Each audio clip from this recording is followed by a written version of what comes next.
When humanity first joined the Galactic Authority, they told us we were welcome. They said our primitive ships and basic technology would be given a chance to prove themselves in the war games, the galaxy's most prestigious military competition where species demonstrated their worth through simulated combat. What they didn't tell us was that no species had ever died in the war games. The safety protocols were supposedly perfect, the simulations foolproof. Death was impossible.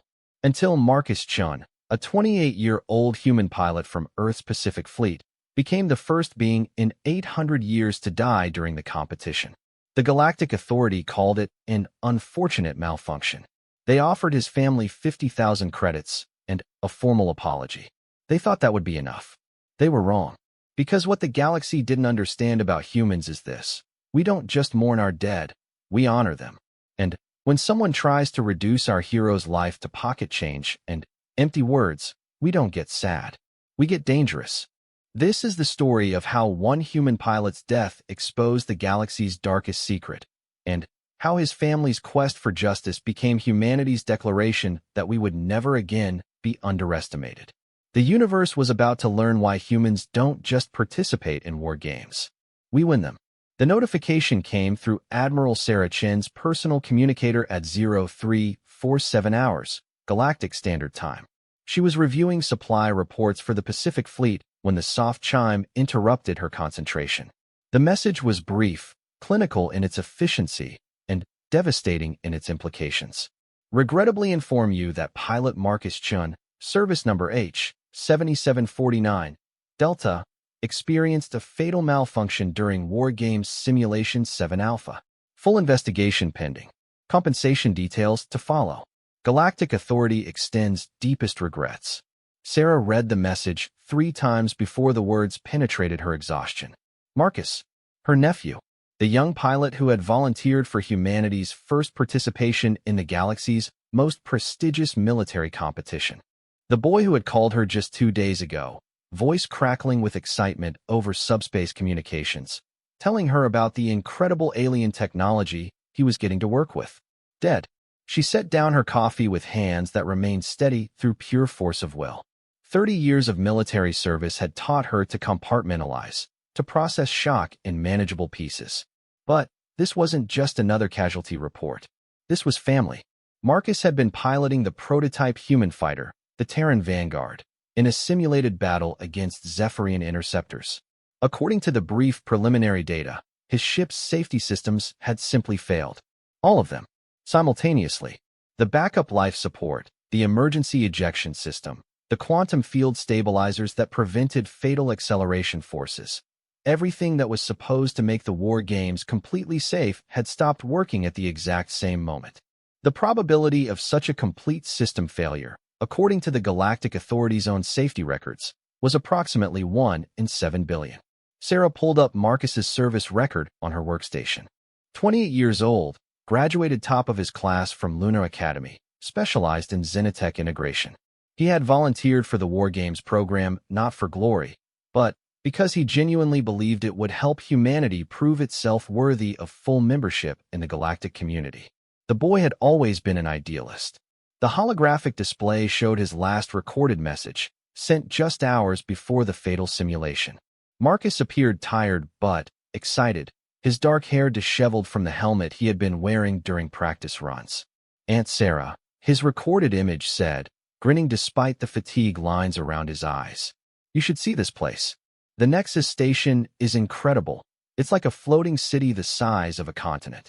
And the other pilots, some of them have been doing this for decades. The Zephyrians can pull maneuvers that would turn a human into paste. And the Korthax have reflexes so fast their ships seem to move before they even think about it. He paused in the recording, looking out through what must have been a viewport. But you know what? I'm keeping up. The human ships might not be as advanced, but we're clever. We're adaptable. Yesterday, I managed to tag a Saurian dreadnought in the simulation by hiding in its sensor shadow and using its own mass against it. The aliens couldn't believe it. They kept asking how I thought of it. Marcus turned back to face the recorder, and his expression grew more serious. I know some people back home think we're crazy for trying this. The war games have been going on for 8 centuries, and No human has ever participated. But someone has to be first, right? Someone has to show them that Earth doesn't just want to be a junior partner in the galaxy. We want to earn our place. The message ended, and Sarah stared at the frozen image of her nephew's face. Earn our place. As if humanity had to prove they deserved to exist on the same level as the other species. She activated her command console and began pulling up the official reports. The war games were supposedly the pinnacle of galactic military simulation technology. For 800 years, pilots from dozens of species had engaged in elaborate combat scenarios without a single fatality. The safety systems were so advanced, so thoroughly tested, and redundant, that death was considered impossible. Until now. The Galactic Authority's incident report was already available, suspiciously quickly, Sarah noted. She had handled enough military investigations to know that thorough analyses took weeks, not hours. This report was 37 pages long and filled with technical jargon, but its conclusion was simple: equipment malfunction, tragic accident, no one to blame. Sarah began reading through the technical specifications, her engineering background from her early Navy days helping her parse the complex systems descriptions. The more she read, the more questions arose. The safety systems on the alien ships weren't just backups. They were completely independent technologies. Quantum field generators, biological neural networks, crystalline matrix computers, and mechanical failsafes. For completely different technological approaches, developed by different species, all integrated to ensure that no matter what went wrong, the pilot would survive. For all four to fail simultaneously was beyond improbable. It was virtually impossible, unless someone wanted them to fail. Sarah leaned back in her chair and considered the implications. Earth had been seeking full membership in the Galactic Authority for 15 years, ever since first contact.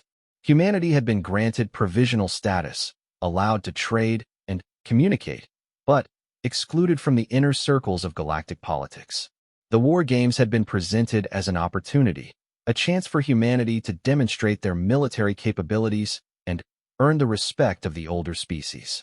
But what if some parties didn't want humanity to succeed? What if Marcus's death wasn't an accident at all? She activated her secure communication system and sent a priority message to Earth Defense Command. Admiral Harrison Webb, her old mentor and current head of human space forces, needed to know about this immediately. The message was brief, but encrypted with humanity's highest-level security protocols. Harry, Marcus is dead. Official story doesn't add up.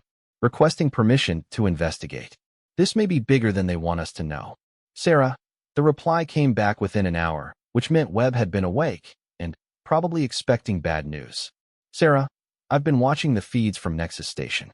Official channels say accident, but our intelligence sources suggest otherwise. You have full authority to investigate.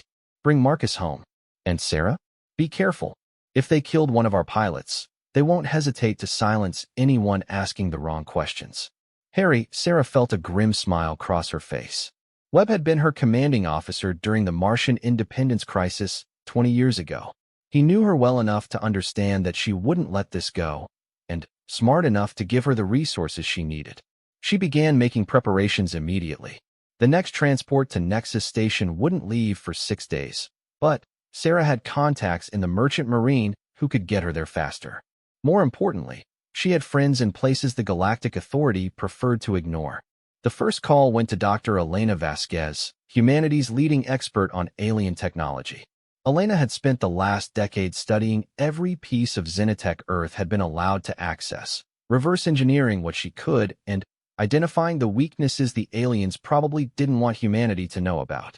Elena, it's Sarah Chun. I need you to pack your tools and meet me at Luna Station in 12 hours. Admiral, what's going on? My nephew was murdered, and I need someone who can prove it. There was a pause on the other end of the line. Murdered? But the report said, the reports are lies. Can you help me prove it? Another pause. Then, Elena's voice came back, hard with determination. 12 hours. I'll be there.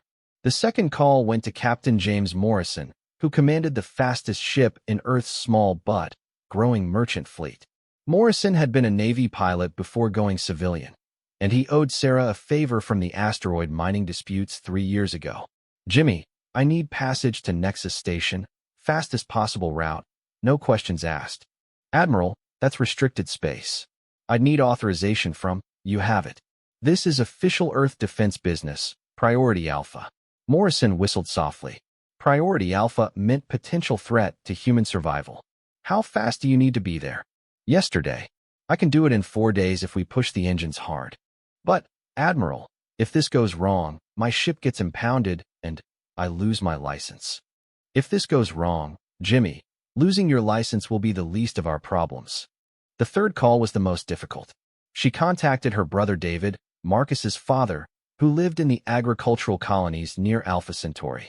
David had never served in the military, never wanted anything to do with space politics. He just wanted to grow his crops and raise his family in peace. David, I'm sorry to call so late. Have you heard from the authority yet? Sarah? What do you mean? Heard about what? The word stuck in her throat. On a technical level, she wasn't supposed to notify family members before the official channels did.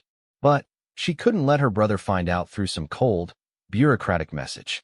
David, Marcus was killed today, during the war games. The silence stretched so long that Sarah thought the connection had been lost. When David finally spoke, his voice was hollow. Killed. But they said it was safe. They promised us it was safe. I know. And I'm going to find out what really happened. The authority, they called.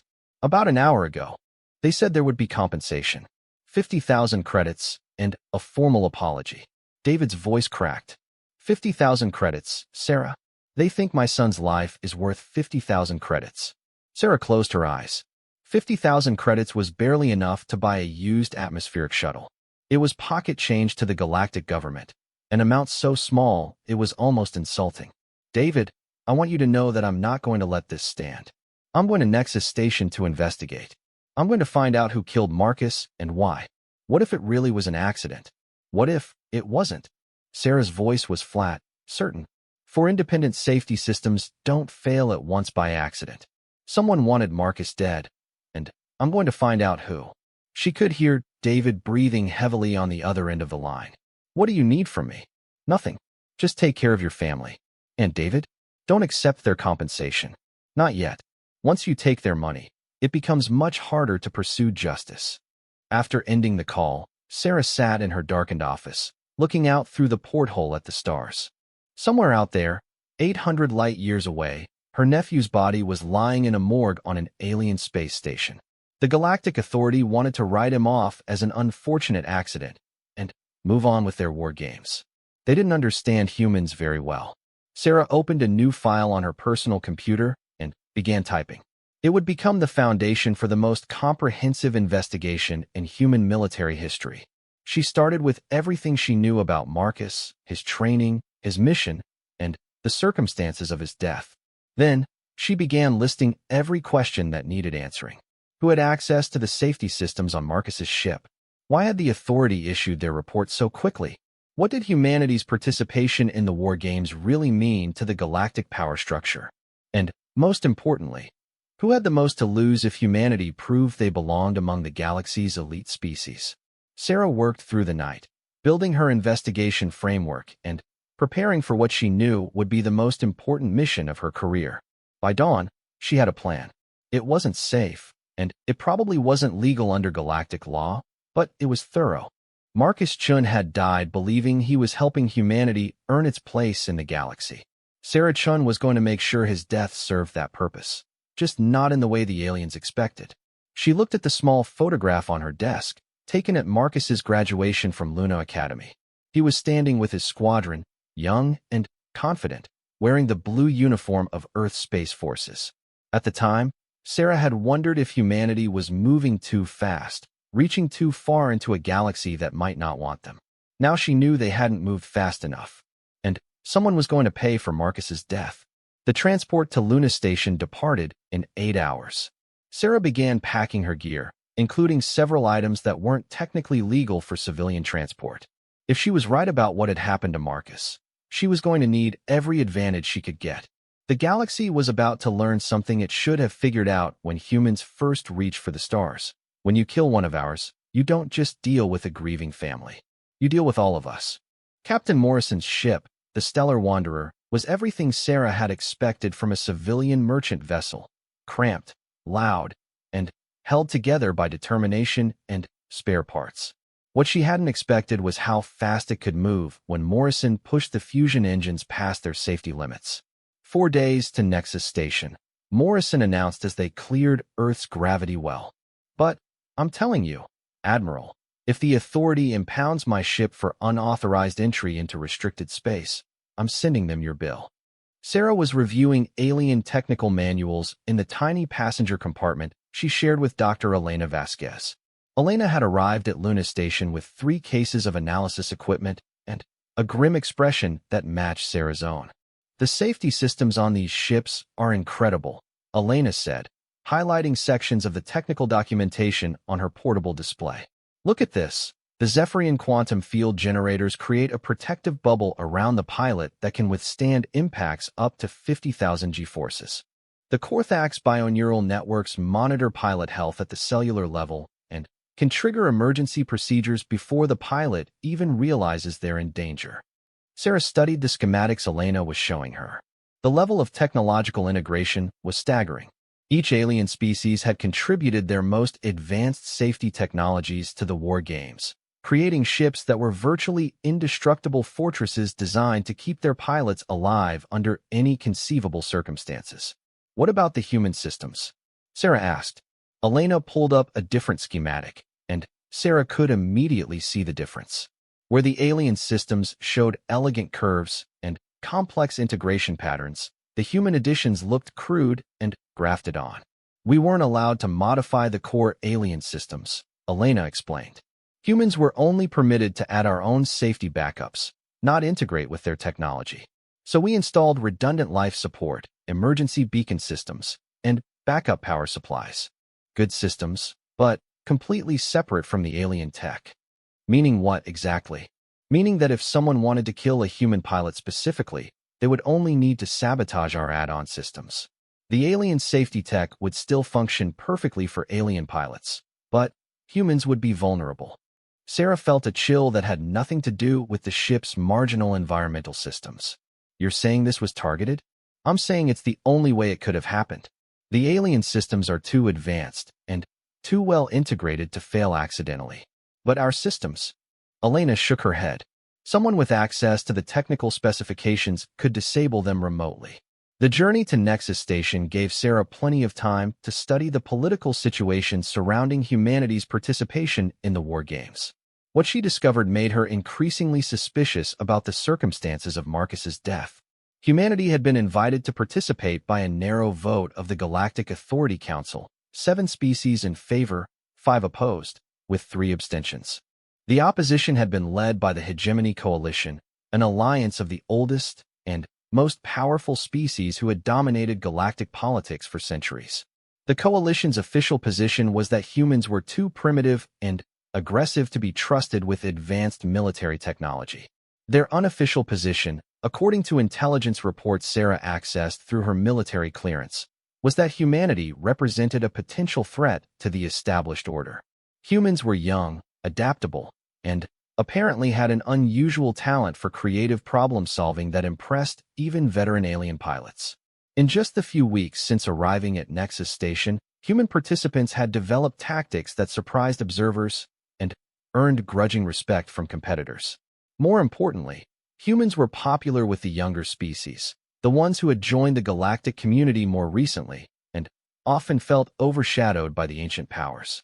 If humanity proved themselves in the war games, it could shift the balance of power in ways that made the coalition very uncomfortable. Admiral, Morrison called from the cockpit. We're picking up traffic from Nexus Station. You should hear this. Sarah made her way forward and listened to the communications Morrison had intercepted. The station's public channels were broadcasting regular updates about the war games, including memorial announcements for Marcus. The Galactic Authority expresses its deepest regrets for the tragic loss of human pilot Marcus Chun during yesterday's simulation exercises, the announcer's translated voice said. A full investigation has determined that equipment malfunction was responsible for this unprecedented accident. The Authority has implemented additional safety protocols to ensure such a tragedy never occurs again. The war games will continue as scheduled, dedicated to pilot Chen's memory. Additional safety protocols, Elena muttered. After 800 years, they suddenly need additional safety protocols? Right after the first human dies. But it was the next announcement that made Sarah's blood run cold. In related news, the human delegation has announced they will be withdrawing from the war games effective immediately. Human Ambassador Reeves stated that Earth feels the risks are too great to continue participation at this time. The remaining human pilots will be returning to Earth on the next available transport. Sarah grabbed Morrison's communication controls. Get me a secure channel to Admiral Webb, priority alpha encryption. Admiral, Morrison looked concerned. That's going to light up every sensor array within 50 light-years. Do it anyway. The connection took several minutes to establish, given the distance and the encryption requirements. When Webb's face appeared on the screen, he looked like he hadn't slept in days. Sarah, where are you? 2 days out from Nexus Station. Harry, what's this about withdrawing from the war games? Webb's expression was grim. Ambassador Reeves got a visit from the Coalition representatives this morning. They suggested very strongly that continued human participation might result in more accidents. They offered to fast-track humanity's trade agreements and provide advanced defensive technologies if we agreed to withdraw gracefully. And Reeves accepted? The Secretary General overruled him. We're officially withdrawing, but that doesn't mean the investigation is over. Sarah, I need you to understand something. There are people in the Coalition who want humanity kept in our place. They see us as a threat to the established order. Then, maybe we should be. Webb was quiet for a moment. That's exactly what they're afraid of. Sarah, get to Nexus Station and find out what really happened to Marcus. But be careful. If they killed him to send a message, they won't hesitate to kill anyone who gets too close to the truth. After ending the call, Sarah sat in the cockpit staring at the stars ahead of them. The scope of what she was investigating was becoming clear. This wasn't just about Marcus's death. It was about humanity's future in the galaxy. The Coalition had offered incentives for withdrawal because they were afraid of what humans might accomplish in the war games. But they had also arranged for Marcus's death as insurance, knowing that losing a pilot would create pressure for humanity to quit voluntarily. It was a sophisticated plan with one crucial flaw. They didn't understand how humans responded to the death of their own. Dr. Vasquez, Sarah called. How quickly can you analyze the wreckage of Marcus's ship once we get to Nexus Station? If I can get access to the debris and my equipment, I can have preliminary results in 12 hours. But, Admiral, if this was sabotage, they've had days to clean up the evidence. Maybe. But aliens think differently than humans do. They might not have considered all the ways evidence can be hidden. Sarah spent the rest of the journey planning her investigation. She would need to move quickly once they reached Nexus Station.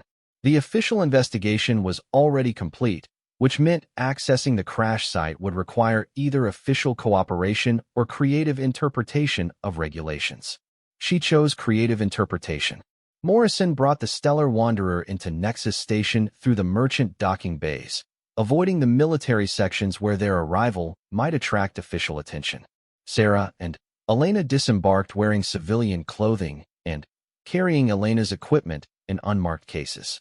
Nexus Station was a marvel of galactic engineering, a massive structure that served as both a neutral meeting ground for the various species and the primary facility for war games operations. The central hub was large enough to dock ships from dozens of different species, while the outer rings contained everything from diplomatic suites to massive simulation chambers. Sarah had studied the station's layout during the journey, but seeing it in person was overwhelming. Beings from across the galaxy moved through corridors designed to accommodate everything from the tall, graceful Zephyrians to the massive, crystalline Saurians. Automated translation systems ensured that everyone could communicate, while environmental controls maintained conditions suitable for a dozen different biological requirements. It's incredible, Elena whispered as they made their way toward the civilian quarters. No wonder the war games are so prestigious. This place is like the capital of the galaxy. Sarah was less impressed by the grandeur than by the security arrangements. Cameras and sensors monitored every public space, while armed security forces from multiple species maintained order. Getting to the restricted areas where Marcus's ship wreckage was stored would require careful planning. Their first stop was the human quarters, where the remaining human pilots were preparing for departure. Sarah found them in the common area, a subdued group who looked like they had been through hell. Admiral Chun, Lieutenant Patricia Hayes, the senior remaining pilot, stood when she saw Sarah enter. "Ma'am, what are you doing here?" "I'm investigating what happened to Marcus. I want to talk to all of you about what you observed before and during the accident." The pilots exchanged glances. Finally, Hayes spoke for the group. "Ma'am, with respect, we've already been debriefed by the authority investigators. Multiple times. We've told them everything we know. Tell me anyway." For the next 3 hours, Sarah listened to detailed accounts of Marcus's final mission. What emerged was a picture that contradicted several aspects of the official report. According to the pilots, Marcus had been specifically selected for the simulation that killed him. The scenario was unusual, a deep space patrol mission rather than the typical combat exercises. Marcus was flying alone, without the wingmen who normally accompanied human pilots during exercises. More importantly, the simulation had been modified at the last minute. The original mission profile called for Marcus to test new sensor packages against simulated asteroid fields.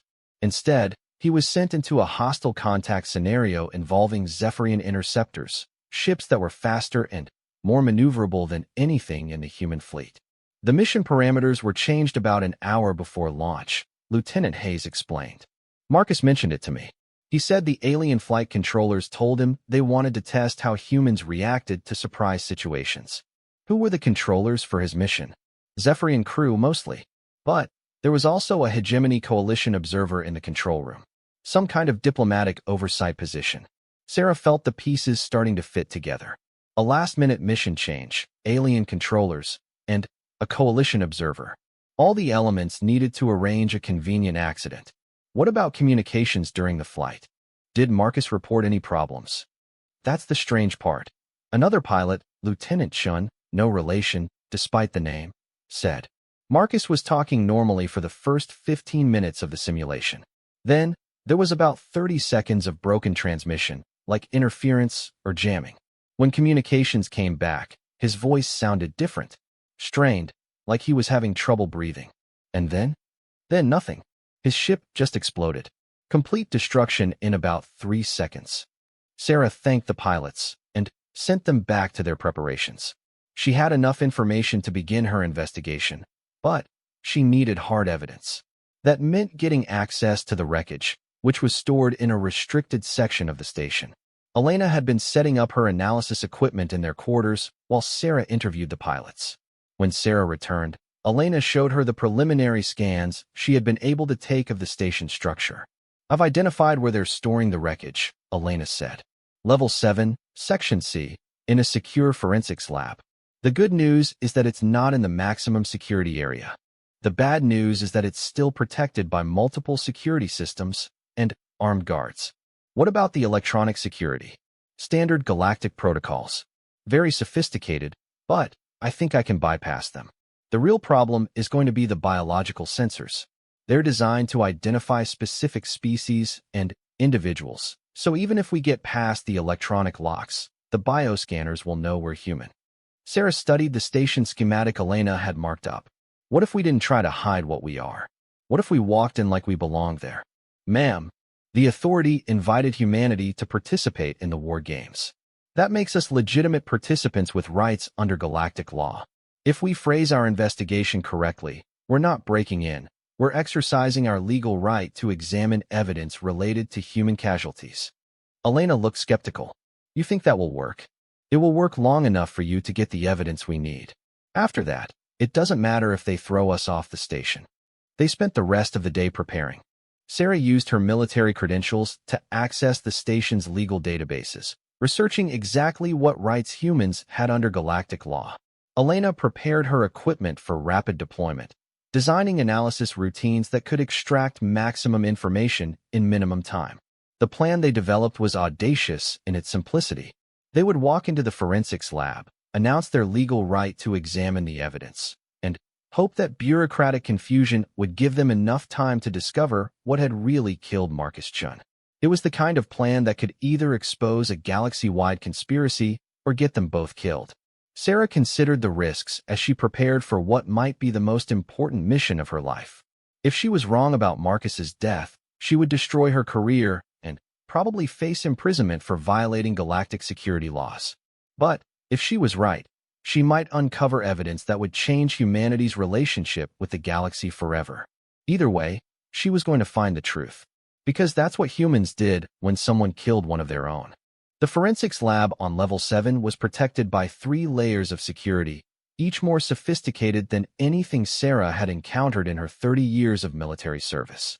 The first layer was simple electronic locks that Elena bypassed using human-developed encryption crackers. The second layer involved biometric scanners that Elena fooled with synthesized genetic markers. The third layer was the problem they hadn't anticipated. "There's someone already in there," Elena whispered, studying the readings on her portable scanner. 2 beings, neither human. And they're not just examining evidence, they're destroying it. Sarah peered around the corner toward the lab entrance.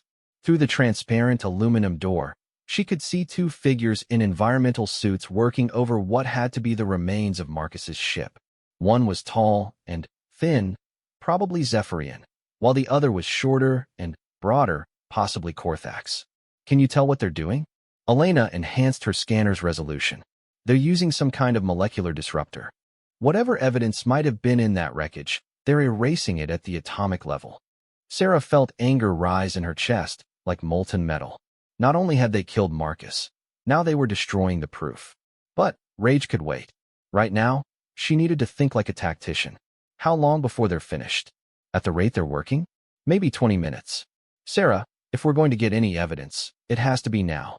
Sarah made a decision that would have horrified her commanding officers back on Earth. "We're going in." "What?" "Sarah, they'll call security the moment they see us." "Maybe. But they're in there illegally destroying evidence. That gives us some leverage." Sarah checked the small weapon concealed in her jacket. A human-made stunner that shouldn't show up on alien sensors. "Besides, I want to know who they are and why they're so worried about what we might find." Elena stared at her. "This is insane. Insane situations require insane solutions." Sarah walked directly to the lab door and activated the entry request. A moment later, the 2 figures inside turned toward the entrance, clearly startled by the interruption. The door slid open, and Sarah stepped inside with Elena close behind her. "Gentlemen, I'm Admiral Sarah Chun of Earth Defense Forces. I'm here to examine evidence related to the death of pilot Marcus Chun." The 2 aliens stared at her through their environmental suits. The taller one, definitely Zephyrian based on his body structure, was the first to respond. "This area is restricted. You have no authorization to be here." Sarah smiled coldly. "Neither do you, apparently. This is supposed to be a secured forensics lab, not a disposal facility. What exactly are you destroying?" The shorter alien, who Sarah now identified as Hegemony Coalition based on his uniform markings, stepped forward. "We are conducting authorized disposal of hazardous materials. You will leave immediately." "Hazardous materials?" Sarah looked at the molecular disruptor they had been using. "That's Marcus Chen's fighter you're disposing of. Evidence that belongs to Earth under galactic salvage laws." Elena was already moving toward the wreckage with her analysis equipment. What she saw made her gasp. "Sarah, get over here. Now." Sarah joined Elena at the examination table where the remains of Marcus's ship were laid out. Most of the components had been reduced to metallic dust by the molecular disruptor. But Elena had found something the destroyers had missed. "Look at this," Elena said, pointing to a small section of hull plating. This piece was protected by the internal structure when the ship exploded. And, Sarah, this wasn't a malfunction. Even without Elena's technical expertise, Sarah could see what her friend was pointing at. The hull plating showed clear signs of external energy weapon damage, precise burns that could only have come from directed weapons fire. "That's impossible," the Zephyrian said, moving closer. "The simulation weapons are not capable of causing physical damage. They are designed to register hits without." He stopped speaking abruptly, apparently realizing he had said too much. Sarah turned to face him. "Without what? Without actually damaging the ships? Then how do you explain this?" "Equipment malfunction," the Coalition representative said quickly. "The simulation systems experienced a cascade failure that what?" Elena interrupted, pulling up readings on her scanner. "That somehow converted virtual weapons into real ones. That's not possible with the technology described in your safety protocols." Sarah was studying the two aliens carefully. Their body language suggested extreme agitation, and they kept glancing toward the door as if expecting reinforcements to arrive at any moment. "You're not here to dispose of hazardous materials," she said. "You're here to hide evidence of murder." The word hung in the air like an accusation. For a long moment, nobody moved. Then, the coalition representative reached for what looked like a communication device. Sarah's stunner was in her hand and pointed at him before he could activate it. "I don't think so." The weapon was designed for human physiology, but alien nervous systems were similar enough that the effect should be comparable. The coalition representative froze, apparently recognizing the threat. "You're threatening galactic officials," the Zephyrian said. "This constitutes an act of war." "No, this constitutes an investigation into the murder of a human being. And, right now, you two are my primary suspects." Elena was working frantically to gather as much evidence as possible before security arrived. "Sarah, I'm reading massive electromagnetic signatures in this wreckage. Someone used high-energy weapons to destroy this ship from the inside." "Inside? You mean the weapons were in the ship?" "Not weapons exactly. More like sabotage devices. Small, sophisticated, probably planted during maintenance." Elena's face was grim as she showed Sarah the scanner readings. "These energy signatures match Hegemony Coalition technology." The Coalition representative started to protest, but Sarah cut him off. "Who had access to Marcus's ship before the mission?" We cannot discuss operational security matters with the species whose pilot you murdered." Sarah's voice was dangerously quiet. "Let me rephrase that. You're going to tell me who had access to that ship, or I'm going to assume you were personally responsible and act accordingly." The Zephyrian stepped forward, apparently trying to defuse the situation. "Admiral Chun, you must understand, the Coalition has no interest in harming human pilots. We welcomed humanity's participation in the war games." "Really?" "Because according to my information, the Coalition voted against human participation and has been lobbying for our exclusion from galactic politics for the past 15 years. Elena looked up from her equipment. "Sarah, you need to see this." The scanner display showed a detailed analysis of the energy weapons that had been used against Marcus's ship. The technology was definitely Coalition in origin, but there was something else: integration signatures that suggested the weapons had been installed by someone with intimate knowledge of both human and alien technology. "This was an inside job," Elena said. "Whoever did this had access to Coalition weapons and human technical specifications. They knew exactly where to place the charges for maximum effect." Sarah felt the pieces clicking into place. Someone in the War Games administration did this. Someone with access to both Coalition military technology and detailed information about human ship designs. The two aliens exchanged glances that Sarah interpreted as panic. The Zephyrian spoke first. "Admiral, even if your conclusions are correct, you cannot simply accuse the War Games administration of what? Of murder? Because that's exactly what I'm doing." Alarms suddenly began sounding throughout the lab. Security warnings flashed on the walls as automated systems detected unauthorized weapons and biological signatures. Sarah realized they had perhaps 5 minutes before armed security forces arrived. "Elena, how much more do you need?" "I've got enough to prove sabotage, but I need more time to identify the specific weapons and their origin." "You don't have more time. Download everything you can and let's get out of here." But as Sarah moved toward the door, the Coalition representative made a desperate decision. He lunged toward a wall panel that Sarah recognized as an emergency lockdown control. Sarah's stunner dropped him before he could reach it, but the Zephyrian was already moving toward another panel. Elena tackled him with surprising effectiveness for someone who spent most of her time in laboratories rather than combat situations. "Sarah," Elena called. "I can't hold him."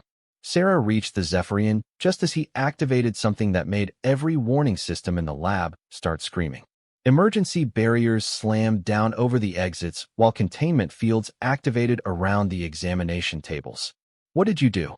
Sarah demanded. The Zephyrian was breathing heavily, apparently affected by whatever Elena had done to stop him. "Biological containment protocol. This lab is now sealed until hazmat teams can verify the safety of all materials inside." "How long?" "Minimum 6 hours." Sarah looked around the sealed lab. They were trapped, but that might actually work in their favor. Elena, how long do you need to complete your analysis? With 6 hours? I can trace every component, identify the weapons used, and probably figure out who manufactured them. Then, that's what we're going to do. The next several hours were the most intense of Sarah's life. While Elena worked with focused determination to extract every piece of information from the wreckage, Sarah interrogated their 2 captives using techniques she had learned during the Martian crisis. What she discovered was worse than simple murder. The Coalition hadn't just killed Marcus to discourage human participation in the war games. They had been systematically sabotaging the ships of younger species for years, causing accidents that eliminated pilots who showed too much promise or creativity. Marcus was just the latest victim in a campaign designed to maintain Coalition dominance in galactic military affairs. The war games are supposed to be about honor and skill, the Zephyrian finally admitted after hours of questioning. But the Coalition has been using them to eliminate threats to their power structure. Any species that shows too much potential gets discouraged. How many others? Sarah asked. Over the past 50 years, perhaps 30 pilots from various species, all recorded as equipment malfunctions or pilot error. Sarah felt sick. 30 murders, covered up and ignored while the galaxy celebrated the supposed safety and honor of the war games. Why Marcus specifically? The Coalition representative, still groggy from the stunner, answered reluctantly. Human tactical innovations were concerning. Your species approaches problems differently than established galactic norms. If humans succeeded in the war games, it could inspire other young species to challenge traditional authority. So you killed him to send a message. We killed him to maintain stability. Elena looked up from her equipment. Sarah, I've got everything. Not just evidence of how they killed Marcus, but traces of the other murders they mentioned. This data could expose the whole conspiracy. Sarah nodded. But she was already thinking about their next problem. Even if they escaped the lab with the evidence, getting it back to Earth would be another challenge entirely. The Coalition would do everything possible to stop them. Elena, can you transmit this data to Earth? Not from here. The lab's containment field blocks all communications. But if we can get to a public transmitter, we'll figure that out when we get out of here. The containment field deactivated exactly 6 hours later, as programmed. Sarah and Elena emerged to find a full security team waiting for them, led by a being Sarah recognized as Admiral Vox of the Zephyrian fleet. Admiral Chun, Vox said formally, you are under arrest for violation of station security protocols and unauthorized access to restricted areas. Sarah smiled. Actually, Admiral Vox, I think you'll find that we're the ones with jurisdiction here. We have evidence of multiple murders committed on this station, including the murder of a human pilot. She handed Vox a data crystal containing Elena's analysis. I believe galactic law requires you to investigate these allegations before taking any other action. Vox examined the crystal with a portable reader, and Sarah watched his expression change as he saw the evidence. When he looked up, his attitude was completely different. Admiral Chun, I believe we need to discuss this matter privately.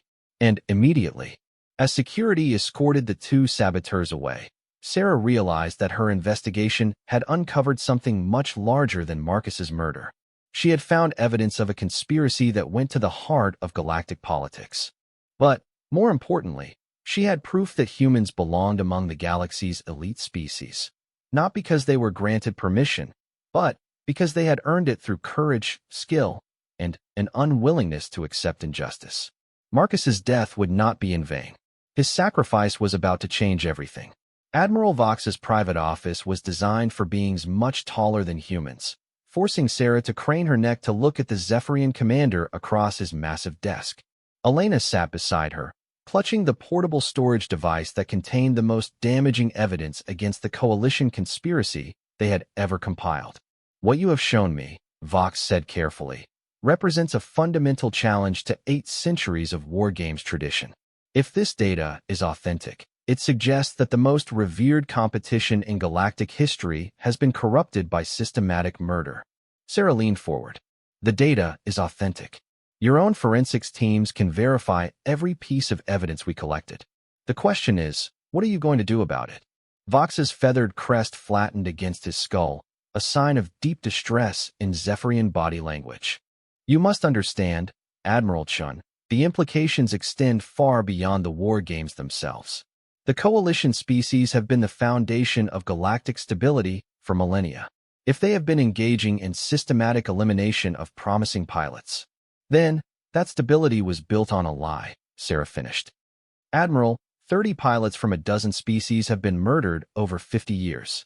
That's not stability, that's oppression. Elena activated her portable display and showed Vox the complete analysis she had compiled during their 6 hours in the sealed lab. The evidence is overwhelming. Each accident involved the same signature technology placed by technicians with coalition clearance. The pattern is so clear that once you know what to look for, it's impossible to miss. Vox studied the data with the careful attention of a career military officer. Sarah watched his expression change as the scope of the conspiracy became clear. When he finally spoke, his voice carried the weight of someone who had just watched his worldview collapse. If I bring this to the Galactic Authority, it will trigger the greatest political crisis in recorded history. Species that have trusted coalition leadership for centuries will demand answers. The very structure of galactic government could collapse. Maybe it should, Sarah said quietly. Maybe a government that maintains power through murder doesn't deserve to exist. Before Vox could respond, his communication console chimed with an urgent priority signal. Sarah recognized the transmission codes. It was a direct message from Earth. Admiral Chun, Vox said, you have an incoming communication from your homeworld. Maximum encryption, highest priority. Sarah accepted the transmission and found herself looking at Admiral Webb's exhausted face. Behind him, she could see the familiar environment of Earth Defense Command's Crisis Center. Sarah, where are you with the investigation? We have proof, Harry. Definitive evidence that Marcus was murdered, along with 30 other pilots over the past 50 years. It's all coalition technology, placed by people with administrative access to the war games systems. Webb nodded grimly. That confirms what our intelligence sources have been telling us. Sarah, the situation here has escalated dramatically. 3 hours ago, the coalition delivered an ultimatum to the Secretary General. What kind of ultimatum? They're demanding that Earth formally apologize for slandering the War Games organization and agree to permanent exclusion from galactic military affairs. In exchange, they'll provide defensive technologies and favorable trade agreements. Sarah felt her anger ignite. They're trying to buy us off. It gets worse. They've also announced that the war games will be restructured to eliminate human-style tactical innovations. Any species that tries to implement disruptive strategies will be disqualified for unsafe practices. Elena looked up from her data analysis. They're not just trying to eliminate human participation. They're trying to prevent anyone from fighting the way humans fight. Webb continued. The Secretary General wants to accept their terms. The cabinet is split, but they're leaning toward accommodation. Sarah, if you don't get that evidence back to Earth in the next 24 hours, humanity is going to officially surrender any chance of military equality in the galaxy. What about the other species? Surely some of them will object to coalition control. That's the problem. The coalition has been very careful about which species they've targeted. Most galactic governments don't even know their pilots were murdered. They still believe the official accident reports. Sarah turned to Admiral Vox, who had been listening to the conversation with growing alarm. Admiral, you heard that. The coalition is using this crisis to consolidate power over the entire galaxy. Are you going to help us expose them, or are you going to let them succeed? Vox was quiet for a long moment, his alien features unreadable. When he finally spoke, his voice carried a decision that would reshape galactic politics. Admiral Chun, I will do something unprecedented. I am going to convene an emergency session of the War Games Council and present your evidence directly to representatives of every participating species. If the coalition has been murdering pilots, every government in the galaxy has a right to know. Sarah felt a surge of hope. Immediately. But, Admiral, you must understand the risks. Once this information becomes public, the coalition will almost certainly try to silence anyone involved in exposing them. Your life, Dr. Vasquez's life, and probably my own will be in serious danger. Elena spoke up. Admiral Vox, how many species have lost pilots to these supposed accidents? Vox consulted his computer. According to your data analysis, 12 species over 50 years. Most of them younger civilizations that joined the galactic community within the past 2 centuries. Then, we have potential allies, Sarah said. Species that have been victimized by the Coalition without knowing it. If we can prove what happened to their pilots, they'll demand justice. Webb finished over the communication link. Sarah, this could trigger a galactic civil war. Or it could trigger the birth of a truly free galactic government, Sarah replied.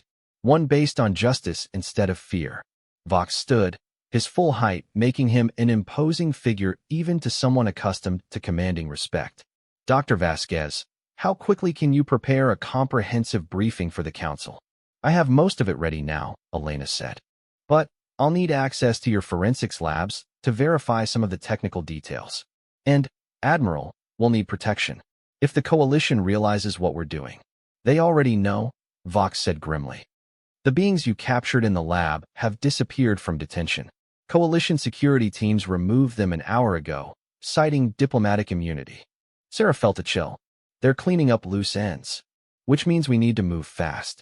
Admiral Chun, I'm placing you and Dr. Vasquez under official protection as witnesses in a galactic security investigation. But, once the Council session begins, you'll be on your own. The next 12 hours were the most intense in Sarah's life. Working with Elena and a team of Zephyrian technicians, she prepared a presentation that would expose 50 years of Coalition crimes to the representatives of 43 galactic species. The evidence was overwhelming. Elena's technical analysis proved beyond doubt that Coalition weapons had been used to murder pilots from 12 different species. More importantly, she had traced the authorization codes for each sabotage operation back to specific Coalition officials. Look at this pattern, Elena explained to the assembled technical team. The murders weren't random. They targeted pilots who showed exceptional creativity or tactical innovation. The Coalition was systematically eliminating anyone who might challenge traditional military doctrine. The Zephyrian lead technician, a being named Keth, examined Elena's data with growing amazement. Dr. Vasquez, this level of evidence compilation is extraordinary. Your species' approach to data analysis is unlike anything we have seen. That's exactly why they wanted to eliminate us, Sarah said. Humans think differently. We solve problems in ways that make the old guard uncomfortable. As they worked, reports came in from across the station that confirmed their fears. Coalition security teams were conducting routine inspections of every area where human personnel might have gathered evidence. 3 members of the remaining human delegation had been detained for questioning and hadn't been seen since. They're trying to intimidate anyone who might support us, Sarah told Vox when he checked on their progress. How many council members do you think will actually attend the session? All of them, Vox said with satisfaction. I may have understated the urgency of the situation when I sent the invitations. I told each delegation that there was evidence of a direct threat to their species' security that required immediate attention. Elena looked up from her work. You didn't mention what the threat was? I felt it would be more effective to let the evidence speak for itself. The council chamber was ancient even by galactic standards, a massive amphitheater that had been designed to accommodate representatives from every known sentient species. Sarah had never been in such an imposing space. The architecture seemed designed to remind everyone present of the vast scope and long history of galactic civilization. As she took her place at the center of the chamber, Sarah could see representatives from dozens of species arranged in ascending tiers around her. Some she recognized from historical records. The massive saurians with their crystalline appendages, the ethereal Vorthan with their energy-based physiology, the insectoid clique whose hive mind structure made them formidable military strategists. But there were also representatives from species Sarah had never encountered, beings whose very appearance challenged human preconceptions about what intelligent life could look like. In that moment, she fully grasped the enormity of what she was attempting. Admiral Vox served as the session's moderator, his formal demeanor hiding the nervousness Sarah could detect in his body language. Honored representatives, we have convened this emergency session to address evidence of systematic violations of Wargames protocols that may affect the security of multiple member species. The Coalition delegation was clustered in one section of the chamber, their representatives maintaining careful neutrality despite what Sarah suspected was growing alarm about the situation. She recognized several of the beings who had been involved in the initial investigation of Marcus's death. Admiral Chun of the Human Defense Forces will present evidence related to the death of human pilot Marcus Chun and related incidents. Vox continued. I ask that all delegations reserve questions until the presentation is complete. Sarah activated the holographic display system and began with the technical evidence Elena had compiled. The chamber fell silent as detailed analysis of Marcus's shipwreckage appeared in three-dimensional detail above the central platform. This is the remains of the fighter piloted by Marcus Chun during War Games Simulation 7 Alpha, Sarah began. According to official reports, Pilot Chun died due to multiple equipment malfunctions that caused complete safety system failure. The investigation concluded that no one was at fault and implemented additional safety protocols to prevent similar accidents. She manipulated the display to highlight specific areas of the wreckage. However, detailed analysis reveals evidence that contradicts these conclusions. Dr. Vasquez. Elena stepped forward and began explaining the technical details of their investigation. As she spoke, murmurs began rippling through the assembled delegations. Sarah watched carefully and saw several patterns emerging. The younger species, those that had joined the galactic community more recently, were paying close attention and showing signs of growing alarm. The coalition species maintained careful poker faces but were clearly communicating among themselves through private channels. Most interesting were the reactions of species Sarah hadn't expected to care about human affairs. The ancient Korthax seemed genuinely shocked by the technical evidence, while the militaristic hegemony representatives were taking extensive notes. The energy signatures found in this wreckage, Elena continued, match weapons technology exclusive to coalition military systems.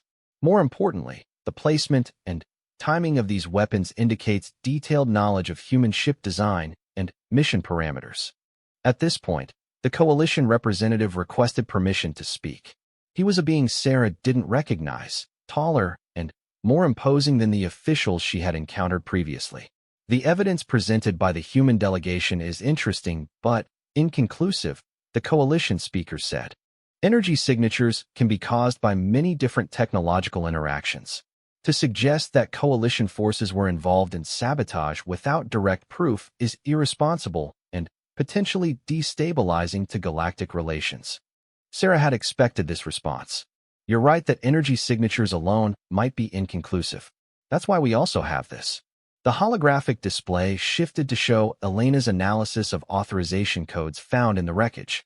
These are coalition military authorization codes, embedded in the sabotage devices used to kill Pilot Chun. They identify not just the weapons used, but the specific officials who authorized their deployment. The reaction in the chamber was immediate and dramatic. Several delegations began demanding clarification, while others activated emergency communication protocols. The coalition representative's confident demeanor cracked as he realized the scope of evidence being presented. But Sarah wasn't finished. Pilot Chun's death was not an isolated incident. Using the same analytical techniques, we have identified similar evidence in 30 other accidents that have occurred during war games exercises over the past 50 years. The holographic display expanded to show a comprehensive timeline of suspicious pilot deaths, with technical evidence linking each to coalition sabotage operations. The chamber erupted in angry voices as representatives recognized the names of pilots from their own species. Representatives from 12 species have lost pilots to coalition sabotage, Sarah continued, raising her voice over the chaos. Each death was carefully planned to eliminate pilots who showed exceptional skill or tactical innovation that challenged established military doctrine. Admiral Vox called for order, but the damage was done. 50 years of trust in coalition leadership had been shattered in less than an hour. Sarah looked directly at the coalition delegation as she delivered her final statement. The Galactic Authority was founded on principles of cooperation and mutual respect among species. The coalition has perverted those principles, using murder to maintain their dominance. It ends now. The chamber fell silent as the full implications of Sarah's presentation settled over the assembled representatives. When the coalition speaker finally responded, his voice carried desperation rather than confidence. These allegations are a human fabrication designed to destabilize galactic government. Even if some of these incidents involved equipment failures, there is no proof of deliberate sabotage. Sarah smiled coldly. Actually, there is. The holographic display shifted one final time to show the recording Elena had made during their confrontation in the forensics lab. The voices of the Coalition operatives admitting to systematic murder filled the ancient chamber. "We killed him to maintain stability," the recorded voice said clearly. The silence that followed was absolute. Then, slowly, representatives from the victimized species began to stand. First the Arkelians, who had lost 3 pilots over 30 years. Then, the Novari, who had lost 2. One by one, every species that had been targeted by Coalition sabotage rose to their feet.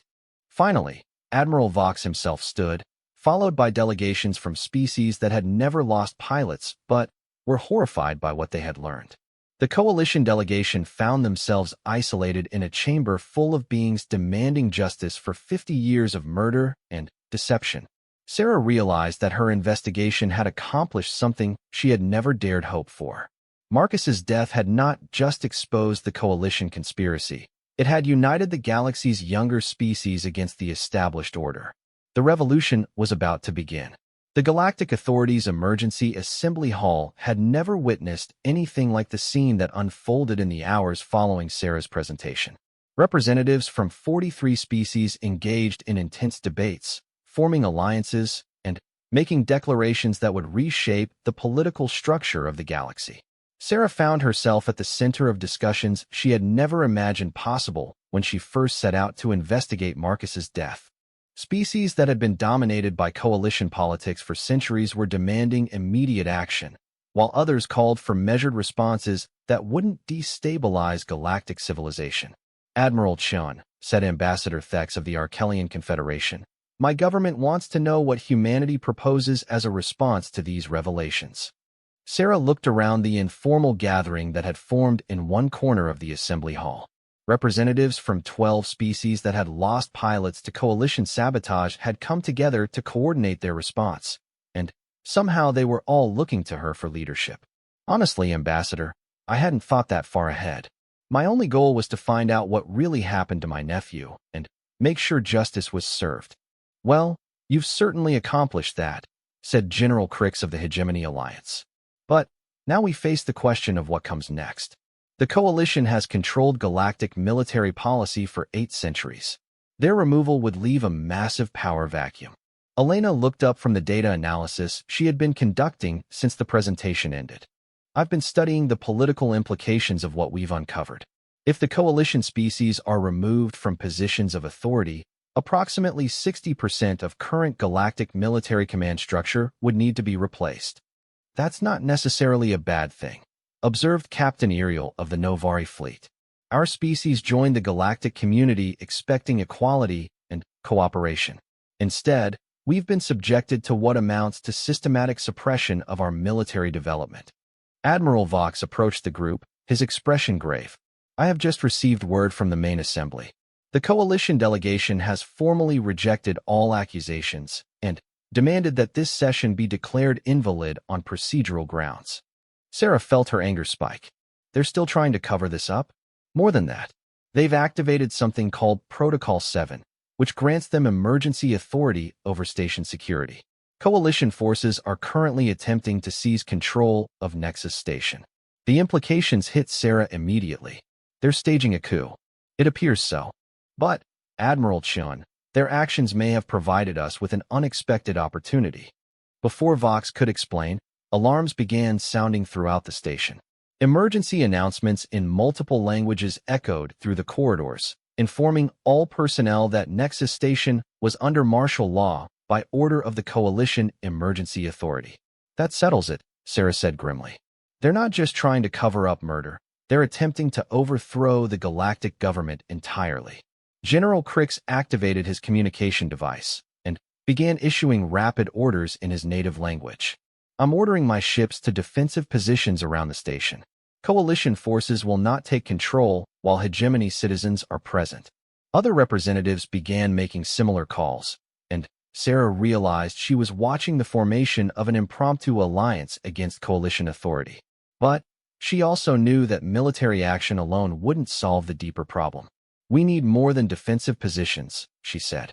We need to expose the full scope of what the coalition has been doing and present an alternative to their leadership. Elena was working frantically with her portable computer. Sarah, I've been analyzing the data we collected, and there's something else. The coalition hasn't just been murdering pilots. They've been systematically suppressing technological development across the galaxy. What do you mean? Look at this pattern of equipment failures in research facilities across 12 systems. Every time a younger species develops technology that might challenge coalition military superiority, there's a convenient accident that destroys the research. Sarah stared at the data Elena was showing her. The scope of coalition interference was staggering. Hundreds of sabotage operations designed to keep other species dependent on coalition technology and military protection.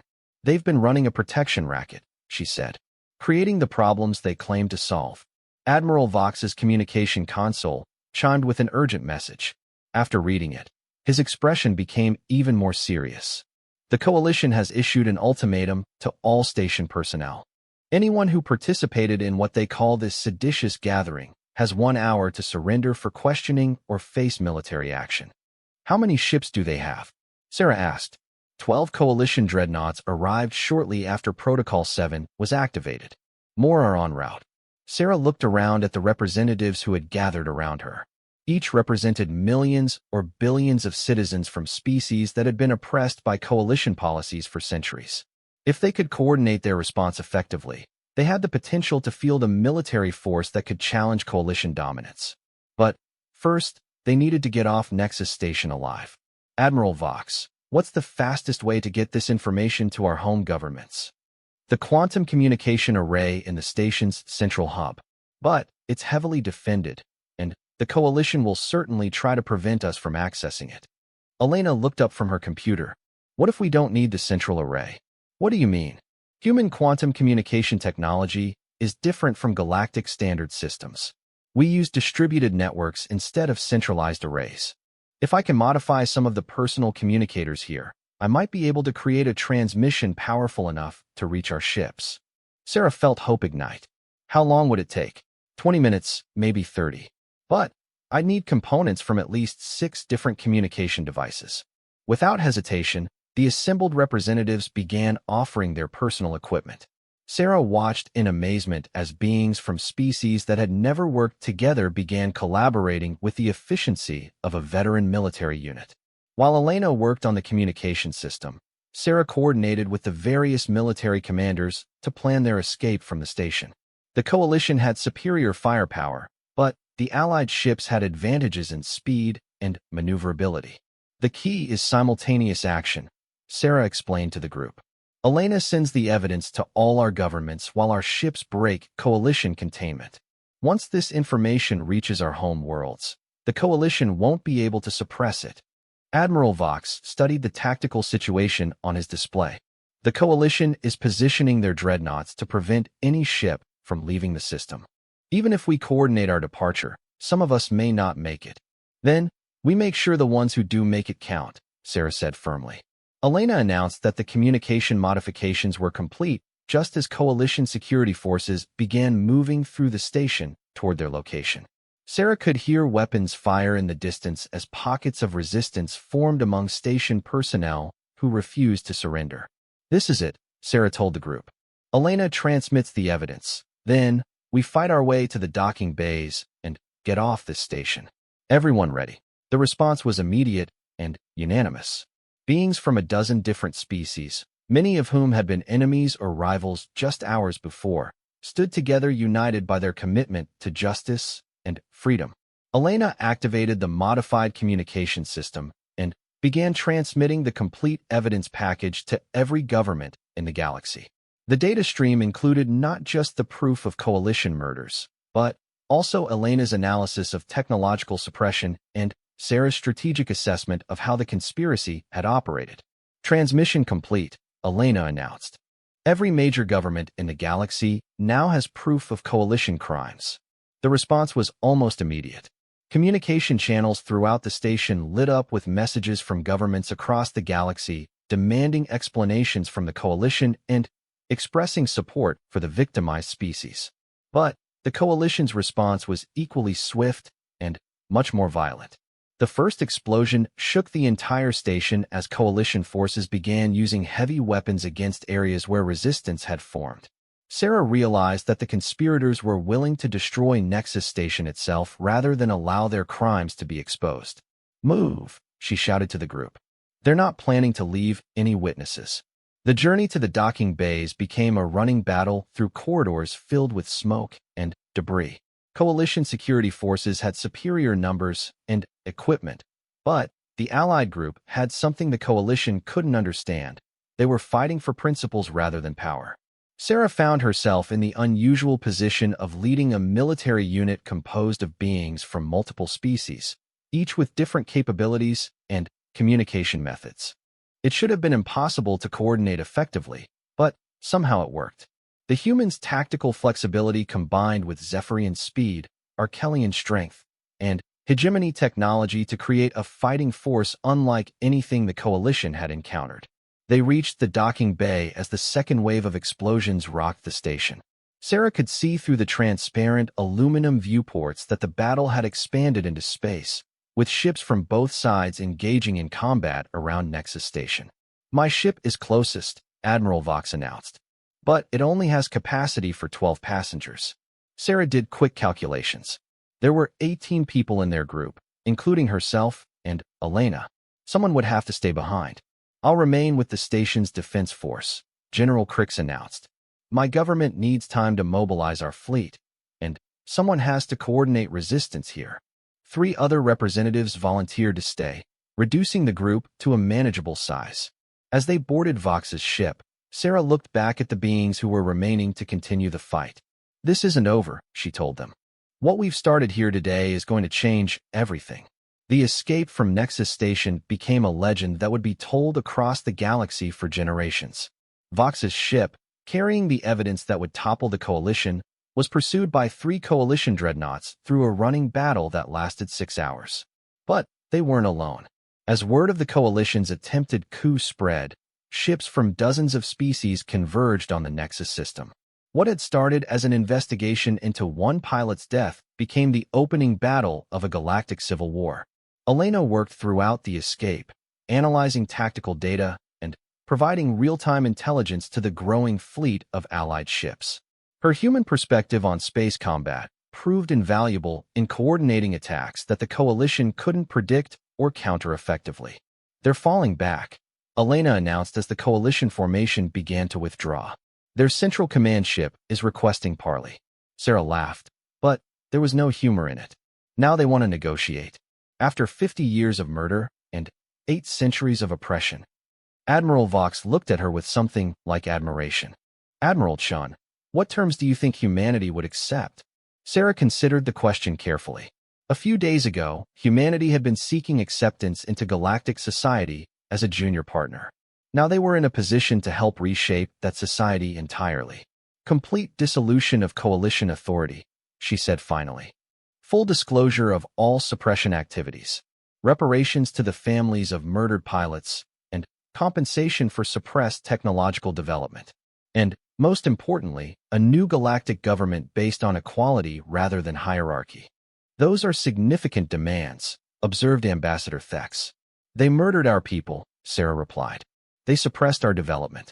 They tried to keep us in our place through fear and violence. I'd say our demands are quite reasonable under the circumstances." The war that followed lasted 3 months and involved every major species in the galaxy.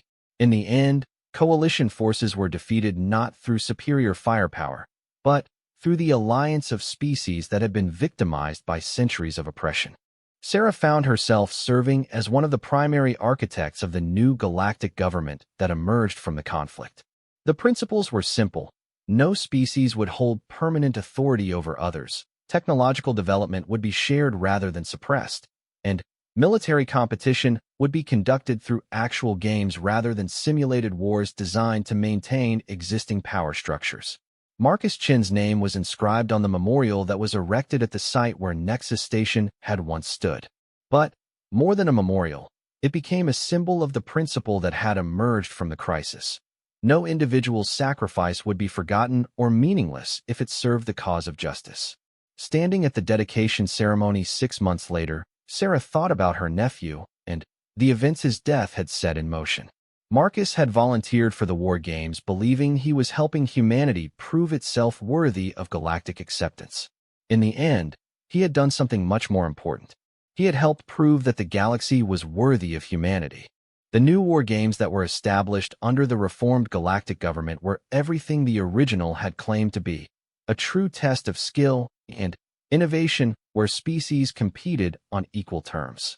Human pilots excelled, not because they were superior, but because they were finally free to demonstrate their capabilities without fear of sabotage or suppression. But the real victory wasn't in the competitions or the politics. It was in the principle that Marcus had died defending, that every being, regardless of species or origin, deserved the chance to prove their worth through their actions rather than their ancestry. As Sarah watched ships from 43 different species conduct joint training exercises in the space, where coalition dreadnoughts had once enforced oppression, she knew that Marcus would have been proud of what his sacrifice had accomplished. The galaxy was finally free, and humanity had played a crucial role in making that freedom possible. The universe had learned why humans don't just participate in games. They change the rules.